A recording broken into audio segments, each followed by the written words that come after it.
नमस्कार दोस्तों, A to Z GK and exam alert में आपका स्वागत है।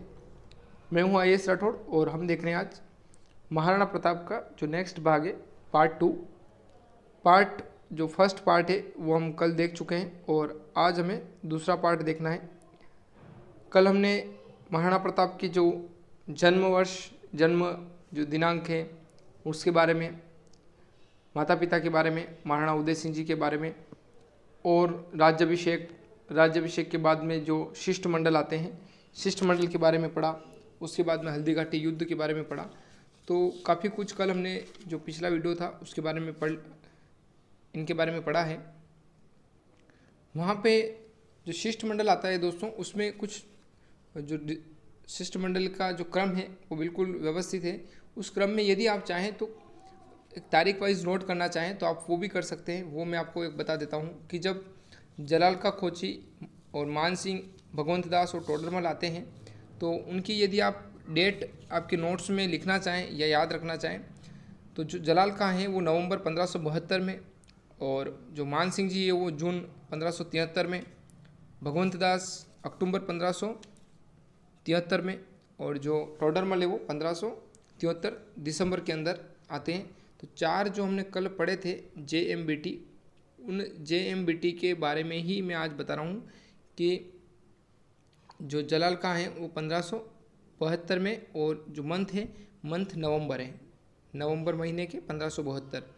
उसके बाद में जलाल का बाद मान सिंह है, तो मान सिंह जी जून 1573 में है।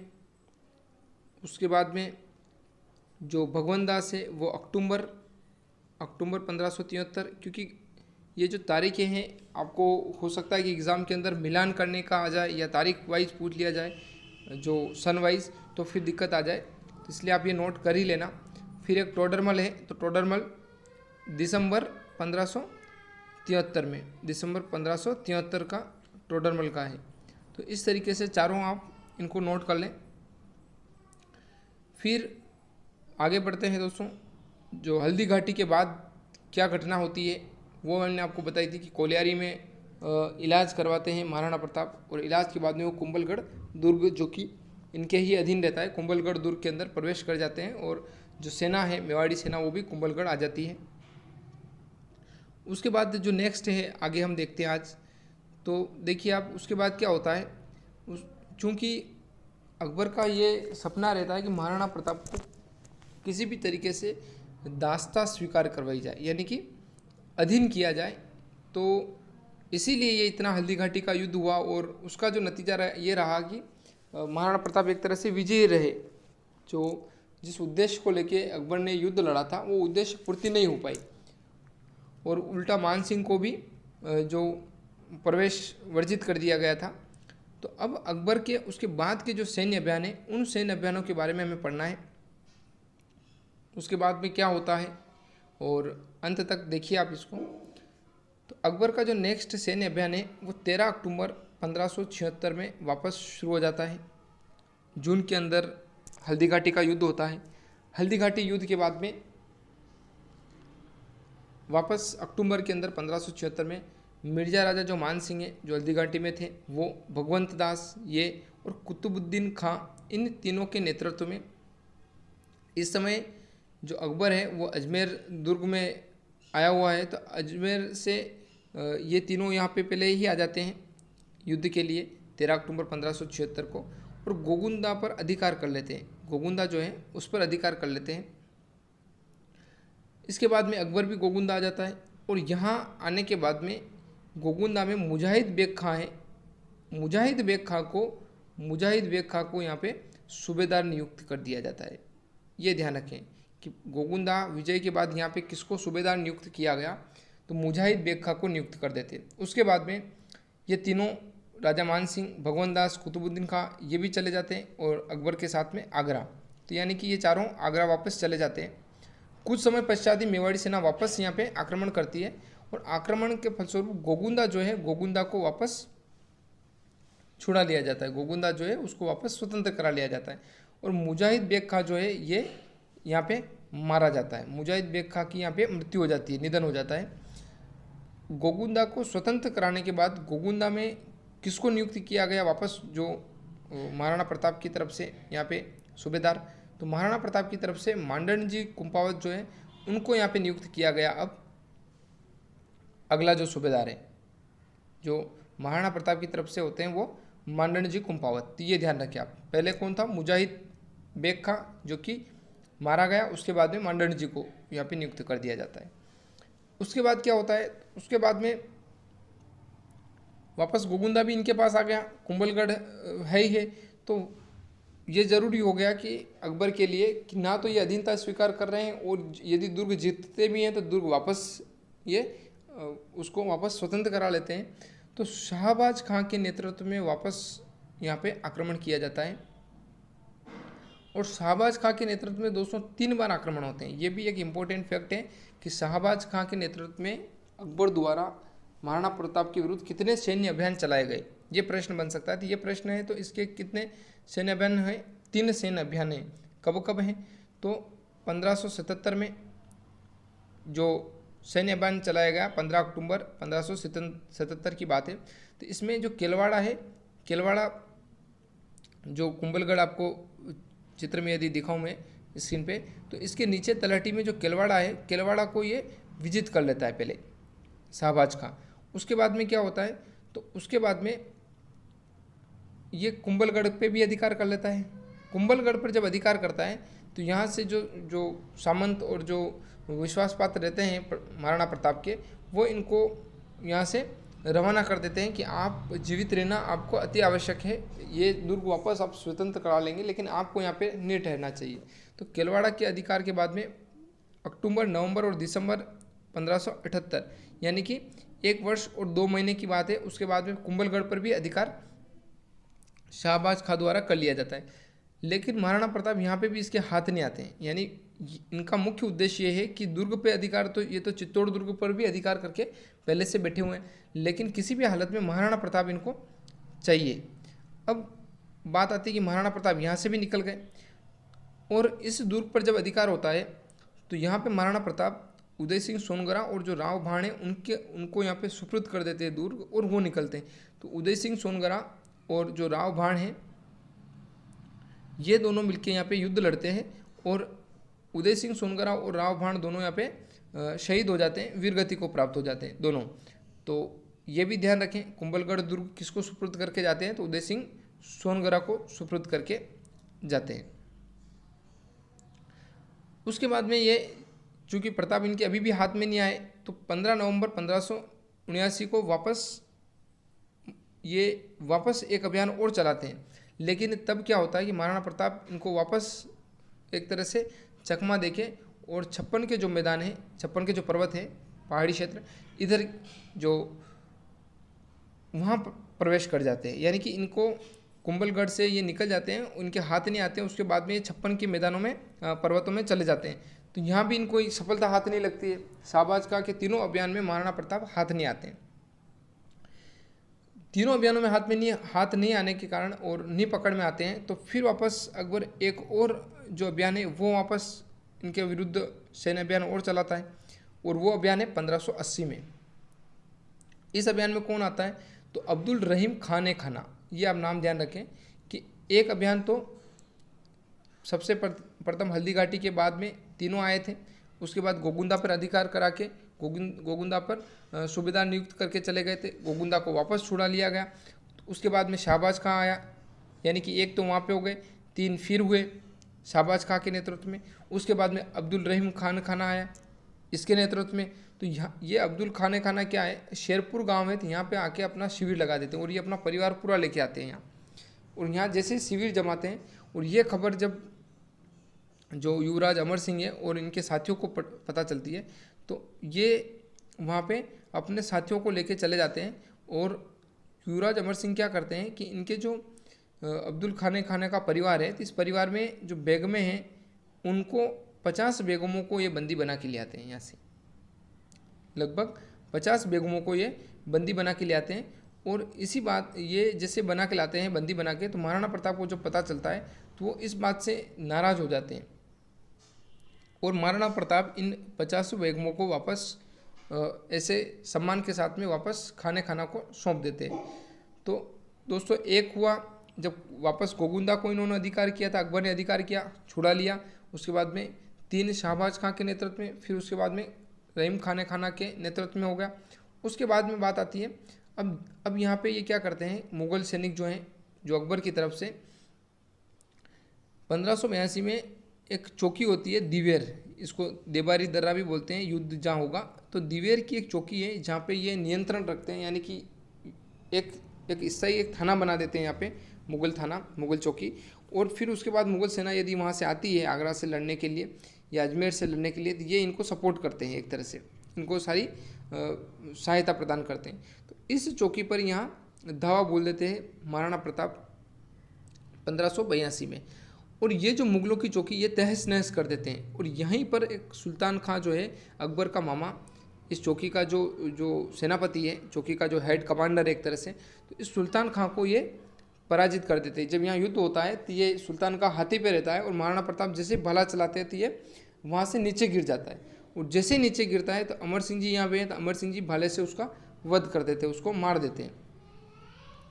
अब यहाँ जैसे ही सुल्तान खां मारा जाता है तो जो चौकी में सैनिक हैं उनमें एकदम भगदड़ सी मच जाती है, ये दौड़ भाग करना शुरू कर देते हैं, क्योंकि इनका जो लीडर है वो सुप्रीम, वो एक तरह से यहाँ पे मारा गया है। तो अब जैसे ही सेना यहाँ पे इनकी हतोत्साहित हो जाती है मुग़ल सेना और भागने लगती है, तो इनकी मेवाड़ी सेना एक पीछा करती है। और यहाँ यही एक जो दिवेर का जो युद्ध है, इसके बाद में ही महाराणा प्रताप की मतलब जीत की एक तरह से शुरुआत होती है। उसके बाद में ये धीरे धीरे जो है छापामार युद्ध पद्धति पे अपनाते हैं और धीरे धीरे वापस पुनः जो सारा क्षेत्र है वो अपने अधीन कर लेते हैं। चित्तौड़ को और मांडलगौड़ को छोड़ के वापस धीरे धीरे अपने अधीन में ले लेते हैं। तो यहाँ यही जो युद्ध है, ये युद्ध क्या कहलाता है दोस्तों, मैराथन, मेवाड़ का मैराथन। मेवाड़ की जो थर्मोपली है वो किसे कहा गया, तो वो आप ध्यान रखें, हल्दी घाटी और मैराथन, ये 2 प्रश्न तो बिल्कुल आप ध्यान में रखें। मैराथन किसे कहा गया, तो मैराथन कहा गया दिवेर के युद्ध को। अब मैराथन क्यों कहा गया, दिवेर का जो युद्ध है वो मैराथन क्यों कहलाया, तो दिवेर का युद्ध देखिए आप दोस्तों, मैराथन इसलिए कहलाया गया, ये एक घटना है 490 ईसा पूर्व, जो मैराथन नामक स्थान है वहाँ पे यूनान का कैमेल्टियास, जो कैमेल्टियाडस और फारस के डेरियस, इन दोनों के मध्य में एक युद्ध हुआ था। फारस का जो बहुत बड़ा एक तरह से, जैसे यहाँ पे मुग़ल सेना की एक बहुत बड़ी शक्ति थी, यहाँ पे अकबर का एक सेना जो थी, इसी तरीके से यहाँ फारस की बहुत बड़ी सेना हुआ करती थी। और यूनान बहुत छोटा सा एक इनका जो एक बिल्कुल छोटी सी सेना थी इधर, और इधर फारस की एक बहुत बड़ी सेना थी। जिस तरीके से हल्दी घाटी में हमने देखा यहाँ पे बहुत कम है, इधर मेवाड़ी सेना, और उधर बहुत ज़्यादा थी। तो इन्होंने अप्रतिम साहस का परिचय दिया था यूनानी सैनिकों ने, और इसमें फारस की सेना को इन्होंने हरा दिया था। तो इस युद्ध की जो वीरता थी इन सैनिकों की, उन सैनिकों से इन्होंने तुलना करी। यहाँ पे जो कर्नल जेम्स टॉड थे उन्होंने, कि वहाँ जैसी घटना घटी थी, बहुत कम सैनिकों ने इतनी बड़ी विशाल सेना को हराई थी, ये भी कुछ ऐसा ही था। तो इसलिए इसको मैराथन कहा गया, मेवाड़ का मैराथन कहा गया। ये ध्यान रखें, मेवाड़ का मैराथन किसे कहा गया, तो दिवेर के युद्ध को कहा गया, जिसको देबारी दर्रे का युद्ध भी कहते हैं। और किसने कहा इसको, तो कर्नल जेम्स टॉड ने इसको मेवाड़ का मैराथन की संज्ञा दी। कब हुआ, 1582 में। किसके विरुद्ध हुआ, कौन कौन थे इस युद्ध में, महाराणा प्रताप, सुल्तान खां, और अमर सिंह ने इस सुल्तान खां को मार दिया था। ये थी मुख्य जानकारी। अब देखते आगे दोस्तों। इसके बाद भी अब ये युद्ध तो वैसे ही महाराणा प्रताप जीत गए, तो यहाँ तो और अकबर को एक तरह से वापस उसके मामा भी इसमें मारे गए, तो फिर वापस गुस्सा आता है। और इस युद्ध के बाद में जगन्नाथ कछवाहा जो है, मिर्जा राजा के जो मान सिंह के जो चाचा हैं, भगवान दास के भाई, वो इस एक अभियान को और लीड करते हैं, एक और अभियान छेड़ते हैं, और 5 दिसंबर 1584 को वापस युद्ध लड़ने के लिए ये आ जाते हैं। लेकिन यह अभियान इनके जीवन का भी अंतिम अभियान होता है। यहाँ पे जगन्नाथ कछवाहा की मृत्यु हो जाती है, और यही अभियान अकबर की तरफ से भी, जो महाराणा प्रताप है, उनके लिए भी अंतिम अभियान। यानी कि देखिए आप, यहाँ पे जगन्नाथ कछवाहा की भी मृत्यु हो जाती है, ये उनका अंतिम अभियान। उसके बाद में अकबर की तरफ से इसके बाद कोई भी अभियान महाराणा प्रताप के विरुद्ध सैन्य अभियान नहीं छेड़ा गया, तो ये इनके लिए भी अंतिम अभियान। और यह मृत्यु होने के बाद में इनकी जो छतरी है वो मांडल जो है भीलवाड़ा का, वहाँ पे 32 खंभों की छतरी इनकी बनाई गई है। देखिए अब इस अभियान के बाद अकबर कोई सैन्य अभियान प्रताप के विरुद्ध नहीं चलाता, यानी कि यह अंतिम अभियान है। उसके बाद में यहाँ से ये जो है अपनी राजधानी शिफ्ट करते हैं। तो राजधानी कहाँ पे शिफ्ट करते हैं? तो महाराणा प्रताप अपनी राजधानी अगली शिफ्ट करेंगे। देखिए आपको स्क्रीन पे दिखाई दे रहा होगा, चावंड शिफ्ट कर देते हैं। कहाँ पे शिफ्ट करते हैं? चावंड। यहाँ पे अपनी राजधानी बनाते हैं और ये राजधानी बनाते हैं 1585 से, और 1615 तक ये यहीं पे राजधानी रहती है। तो देख लीजिए आप, 1585 से अमर सिंह जी के समय भी ये चावंड ही राजधानी रहती है। तो ये एक प्रश्न है कि अपनी जो राजधानी वो किसको बनाते हैं दूसरी? तो ये चावंड को बनाते हैं। कब तक रहती है? तो अमर सिंह जी के समय तक भी ये राजधानी चावंड ही रहती है। और ये जब ये संघर्षकालीन का जो समय चल रहा था, खैर इसके ये जो दिवेर का युद्ध था उसके बाद में महाराणा प्रताप की एक तरफ से, अकबर की तरफ से इनको शांति मिल गई थी, क्योंकि उसके बाद कोई सैन्य अभियान इनके विरुद्ध नहीं छेड़ा गया और ये धीरे धीरे अपने जो खोए हुए क्षेत्र थे वो प्राप्त करने में जुट गए थे। इसी बीच इनकी जो ईडर रियासत है, यहाँ पे चुलिया ग्राम में एक भामाशाह है, भामाशाह से इनकी मुलाकात होती है जो कि पाली के निवासी हैं, और इनसे मुलाकात इनका और जो है पक्ष है वो मजबूत कर देती है। भामाशाह से मुलाकात जो महाराणा प्रताप है, इनका एक तरह से वापस उत्साह जो है वो बढ़ जाता है। क्यों बढ़ता है? देखिए आप, ये जो भामाशाह ये पाली के रहने वाले हैं, और उस समय तक जब तक भामाशाह से भेंट नहीं होती है महाराणा प्रताप की, तब तक इनके जो दीवान है वो रामोजी हैं। कौन है? तो रामोजी। उसके बाद में महाराणा प्रताप रामोजी को, क्योंकि इनकी जो वृद्धावस्था हो जाती है, यानी कि इनकी उम्र ज़्यादा हो जाती है, एज ज़्यादा हो जाती है, तो रामोजी को हटा के फिर भामाशाह को नियुक्त कर देते महाराणा प्रताप, अपना जो दीवान है। और ये भामाशाह 20,000 स्वर्ण मुद्राएं महाराणा प्रताप को भेंट करते हैं। अब ये जो 20,000 स्वर्ण मुद्राएं हैं, इतिहासकारों का ये कहना है कि ये भामाशाह स्वयं की है। कुछ इतिहासकार यदि आप खोजेंगे तो आपको ये भी जानकारी मिलेगी कि ये राजकोषीय धन था, जो कि भामाशाह एक मंत्री थे, दीवान थे, तो संकटकालीन परिस्थिति में इन्होंने इसको राजकोषीय मुद्रा को ही संभाल के रखा हुआ था, जो कि इनको खुद को ही पता था, और वो ये महाराणा प्रताप को भेंट करते हैं। हालांकि ये 20,000 इतनी मुद्रा होती है, स्वर्ण मुद्राएं, कि ये 25,000 सैनिकों को कई वर्षों तक अपनी जो सेना है उस सेना को संभाल सके, और यही इनका एक उजला पक्ष रहता है भामाशाह से मिलने का। तो उसके बाद में ये आप देखिए, इनकी भामाशाह की जो हवेली वो कहाँ है? तो चित्तौड़गढ़। और भामाशाह के उपनाम है तो मेवाड़ का रक्षक। दोस्तों, मेवाड़ का रक्षक क्यों कहा जाता है भामाशाह को? तो ये आपको वैसे भी इसमें विदित हो गया होगा। 20,000 स्वर्ण मुद्राएं इन्होंने महाराणा प्रताप को भेंट करी, जो कि 25,000 जो सैनिक हैं इनके, वो सैनिक कई दिनों तक, कई वर्षों तक उनका लालन पालन हो सके, सैनिक टुकड़ी को ये संचालित कर सके, उसका खर्च वहन कर सके। तो स्वाभाविक सी बात है कि मेवाड़ का रक्षक इनको कहा जाएगा, और ये मेवाड़ का कर्ण या दानवीर भी इनको कहा गया है।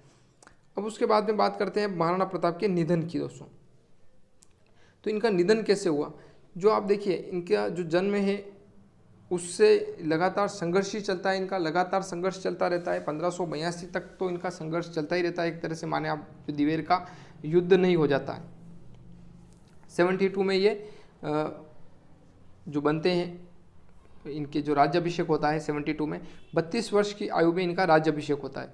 32 वर्ष की आयु में राज्याभिषेक होता है, ये आप ध्यान रखें। और 32 वर्ष के 72 से लेकर 82 तक 10 वर्ष तो इनका सतत युद्ध, मतलब युद्ध चलते ही रहते हैं।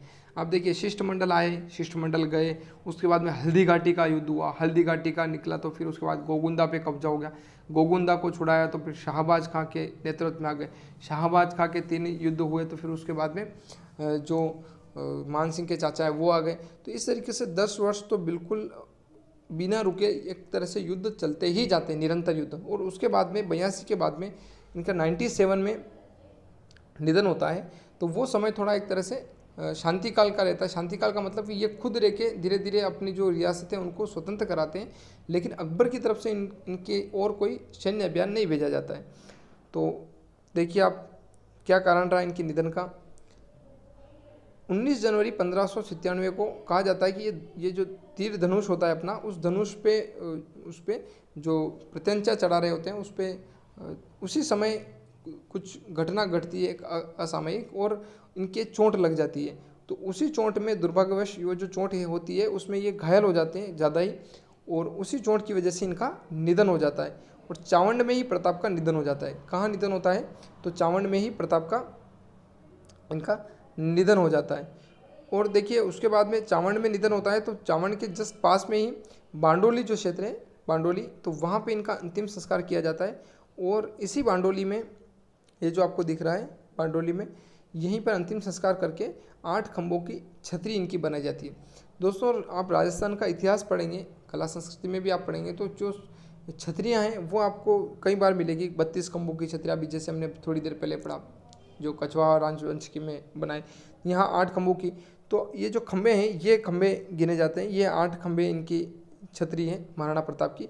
और ऐसी अलग राजाओं ने, अलग अलग राजाओं ने 32 खंभों की, 16 खंभों की, 4 खंभों की छतरियाँ आप पढ़ेंगे तो आपको बहुत सारी जगह ऐसा देखने को मिलेगा। तो महाराणा प्रताप के विषय में यदि प्रश्न आता है कि महाराणा प्रताप की छतरी कहाँ है, तो चावंड के नज़दीक बांडोली में प्रताप की छतरी है। कितने खंभों की छतरी है? तो 8 खंभों की छतरी। ये दोनों प्रश्न आपके लिए इंपॉर्टेंट है। कहाँ है बांडोली? कितने खंभों की? 8 खंभों की। इनका जो निधन हुआ कहाँ हुआ? तो चावंड में। निधन कहाँ हुआ? चावंड में। कैसे हुआ? तो वो जो प्रत्यंचा चढ़ा रहे थे उसी में इनकी दुर्घटना घट गई। अब एक थोड़ी सी और जानकारी है, वो भी देख लेते हैं कि इनके जो मुख्य दरबारी हैं और वो कौन कौन से हैं। दोस्तों मुख्य दरबारी भी पढ़ लेते हैं। और एक जो टॉपिक थोड़ा सा छोटा सा और है कि जो हल्दी घाटी युद्ध के अंदर इनकी तरफ से भी और जो मान सिंह है उनकी तरफ से भी कुछ हाथी भी आते हैं, तो उनके भी यदि आप नाम नोट करना चाहें तो वो भी मैं आपको थोड़ा सा सजेस्ट करूँगा कि आप लिख लेना। तो पहले मुख्य दरबारी देख लेते हैं। मुख्य दरबारी कौन कौन? तो मुख्य दरबारी में देखिए आप भामाशाह, आपको मैंने बता दिया पहले ही कि भामाशाह जो हैं उनके बारे में हम पढ़ चुके विस्तृत। एक चक्रपाणी मिश्र का नाम आता है, तो इन्होंने कुछ ग्रंथ लिखे। क्या क्या है? विश्व वल्लभ, मुहूर्त माला, राज्याभिषेक पद्धति, ये 3 ग्रंथ लिखे। और एक जैन मुनि हेमरत्न सूरी भी है, क्योंकि ये भी प्रश्न है ये किसके समकालीन है, तो यदि नाम आपको थोड़ा सा ध्यान होगा तो अच्छा रहेगा। हेमरत्न सूरी, गोरा बादल, पद्मिनी चौपाई इन्होंने लिखी। और जो माला सांडू है इन्होंने संगीतज्ञ थे ये, और इन्होंने ग्रंथ झुलना लिखा। इन्होंने जो ग्रंथ है, ये मुख्य जानकारियाँ थी इनके बारे में। उसके बाद में मैं आपको जैसा कि बता रहा था कि आप यदि चाहें तो जो नाम है इनके तरफ से और जो मान सिंह जी हैं उनकी तरफ से भी जो हाथी के नाम हैं, मैंने एक एक दोनों की तरफ से बताए थे, लेकिन कभी कभी परीक्षा में और ज़्यादा आ जाए तो आप उसको लिख सकते हैं। एक तो राम प्रसाद महाराणा प्रताप की तरफ से, एक तो राम प्रसाद है, दूसरा है राम प्रसाद बाद लूणा, ये याद रखें आप, दूसरा लूणा। एक है चक्रवाप 3, और एक है खंडेराव। इन हाथियों को क्या है, ट्रेनिंग दी जाती विशेष। खंडेराव, ये 4 हाथी इनकी तरफ से। कभी कभी ऐसा होता है कि मान लीजिए प्रश्न ये आ गया कि इनमें से कौन सा हाथी महाराणा प्रताप का नहीं था, ये भी आ जाए और उसमें एक अकबर की तरफ से मिला दिया जाए, तो आपको ये 4 हाथी के नाम ध्यान रखने हैं। उसके बाद में अकबर की तरफ से 4 हाथी कौन से थे, तो अकबर की तरफ से या मान सिंह की तरफ से अगर 4 हाथी, तो एक तो मर्दाना जिसपे मान सिंह स्वयं थे, कौन सा? मर्दाना। एक गजमुक्ता या गजमुख भी बोलते हैं। एक है गजराज, और एक है रणमदार। ये 4 हाथियों की और डिटेल आप उसमें चाहें तो आपके उसमें ऐड कर लें आप आपके जो नोट्स में। तो दोस्तों ये मुख्य जानकारियाँ थी महाराणा प्रताप के बारे में। और हालांकि इतना बड़ा इतिहास है महाराणा प्रताप का कि हम उसको 2 लेक्चर में समेट नहीं सकें, फिर भी इतनी कोशिश की गई है कि आपकी जो एग्ज़ाम की पॉइंट ऑफ व्यू से आप इसको अच्छे तरीके से देखें और आपका काम जो है वो हो जाना चाहिए, चाहे वो किसी भी एग्ज़ाम के लिए आप बैठें। तो आप मुख्य जो दोनों पार्ट हैं उसके अंदर आप देखें तो इनकी जन्म तारीखें, आपके जो प्रश्न बनते हैं, जन्म, माता का नाम, क्योंकि पिता का नाम सबको सर्वविदित है तो माता का नाम का थोड़ा सा, तो माता का नाम देखें। राज्याभिषेक कहाँ कब हुए, तो राज्याभिषेक देखें।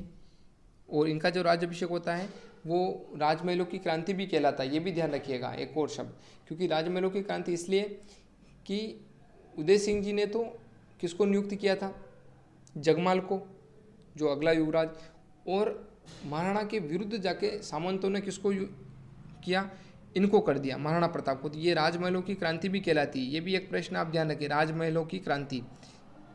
तो राजमहलों की क्रांति यही है जिसमें जो महाराणा प्रताप है इनका राज्याभिषेक करा दिया जाता है। उसके बाद में बात करें तो फिर उसके बाद में वही JMBT के जो 4 शिष्टमंडल अकबर की तरफ से, और उनकी तारीखें मैंने आपको नोट करवा दी, वो तारीख आप उसमें नोट करें बिल्कुल से, वो चारों। उसके बाद में ये जब नहीं मानते हैं तो हल्दी घाटी का जो युद्ध है, हल्दी घाटी का युद्ध, तो 18 जून को जो युद्ध होता है वो युद्ध आपको ध्यान रखना है। उस युद्ध के बाद में एक जहाँ पे चेतक की समाधि बनाई गई वो प्रश्न बनता है, बलीचा में शक्ति सिंह और ये मिलते हैं, और उसके बाद में कोलियारी में इलाज करा के कुंभलगढ़ चले जाते हैं। उसके बाद में भी जो सैन्य अभियान आज हमने पढ़े हैं, जो सैन्य अभियान आज आपके समक्ष प्रस्तुत किए हैं, तो उनको भी आप देखें।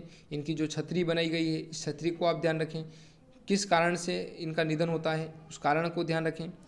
भामाशाह इनको मिले, इन्होंने स्वर्ण मुद्राएं दी, इनकी राजधानी थी वो चामुंड स्थापित करी इन्होंने, और इनके विरुद्ध लास्ट अंतिम अभियान, क्योंकि अंतिम और प्रारंभ ये चीज़ें तो आप बिल्कुल अच्छे से ध्यान रखें। अंतिम अभियान किसने चलाया था? जगन्नाथ कछावा, और ये यहीं पर इनका देहांत हो गया था। इसके बीच में जो मेवाड़ का मैराथन है वो दिवेर का युद्ध है। इसके बाद में लगातार सतत मेवाड़ का जो भाग्य वो एक तरह से जाग जाता है यहाँ पे। इसके बाद में क्योंकि ये विजयादशमी को होता है, और विजयादशमी के बाद में ये जो दशहरा हम बोलते हैं, तो विजयादशमी में ही ये विजय मिलती है महाराणा प्रताप को, और उसके बाद में लगातार धीरे धीरे वो सभी क्षेत्र को स्वतंत्र करवा लेते हैं। तो ये अब्दुल रहीम खान आते हैं वो, और शाहबाज खान ने 3 बार आक्रमण किया। तो ये मुख्य जो जानकारियाँ हैं आपके समक्ष रखी है। उम्मीद कर रहा हूँ कि ये जो जानकारियाँ हैं ये आपके लिए बहुत फ़ायदेमंद होंगी, और आप चैनल को लाइक करें, सब्सक्राइब करें, और जो वीडियोज़ हैं आप अपने दोस्तों में शेयर करें इसको। धन्यवाद दोस्तों।